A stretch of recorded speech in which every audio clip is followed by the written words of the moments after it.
Une fois encore, bonsoir. Renforcer les liens de collaboration entre les hommes de médias et les autorités de la transition est une priorité pour le nouveau bureau de l'Union des radios et télévisions libres de Guinée, URTELGUI. Ce mercredi, la nouvelle équipe dirigeante de cette institution était dans les locaux du ministère des Affaires étrangères en toile de fond, échangée sur les bases d'une collaboration franche et sincère avec le ministre Maurice Ndankouyaté. Mori Doumbouya et Mohamed Sangaré pour plus d'explications.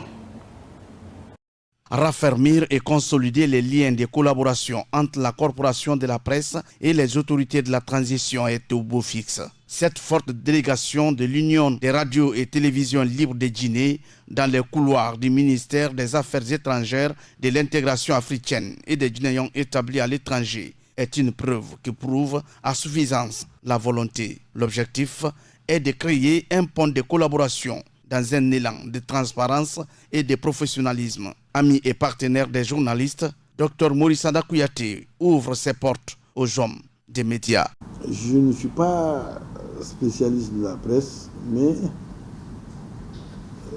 très tôt, je me suis rendu compte que la presse jouait un rôle important. Vous savez, dans le long chemin qui m'a conduit de Tougué jusqu'au prix Nelson Mandela à New York,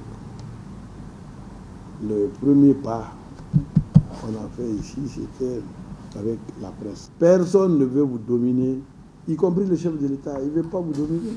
Donc il n'y a aucune velléité, il n'y a aucun plan au niveau du gouvernement pour saper le travail. Ou bien au contraire, on a besoin de vous. Dans les radios rurales, vous jouez un grand rôle, les radios privées même que vous êtes. Cette visite du bureau exécutif de l'URTELGUI au ministère des Affaires étrangères avait plusieurs buts.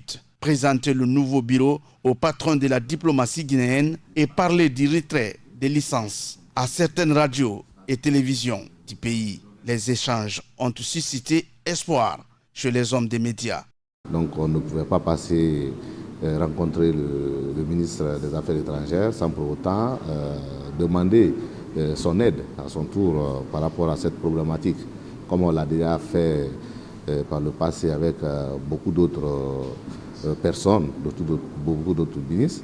Donc il nous a très bien accueillis et il nous a également donné la certitude qu'il va œuvrer dans ce sens. Il va œuvrer à ce que justement la presse puisse retrouver ses heures de gloire. Donc il faut relancer les négociations pour qu'autour de la table nous parlons guinéen. Et comme on le dit toujours, c'est un problème certes, mais il se réglera entre nous, donc on va y arriver. Maurice Ndankouyaté, en plus des conseils et des messages de sensibilisation aux journalistes, de soutenir aussi, propulser les œuvres de la refondation. Il a tout de même rassuré la presse de sa disponibilité pour tout besoin d'accompagnement. En tout cas, nous sommes entièrement à votre disposition. Vous avez certains d'entre vous doivent voyager pour aller suivre des cours, pour aller participer à des reportages et tout. La maison est ouverte. Nous sommes à votre disposition. Si vous avez, ou bien votre corporation est invitée quelque part, ça c'est officiel et tout, vous pouvez venir. Ce que nous pouvons faire, nous le ferons. Ou bien vous avez besoin des ambassadeurs pour vous appuyer, des choses. Nous sommes là. À rappeler que depuis la mise en place du nouveau bureau de l'URTELGUI, les membres sont à pied d'œuvre pour créer une bonne collaboration avec les autorités du pays.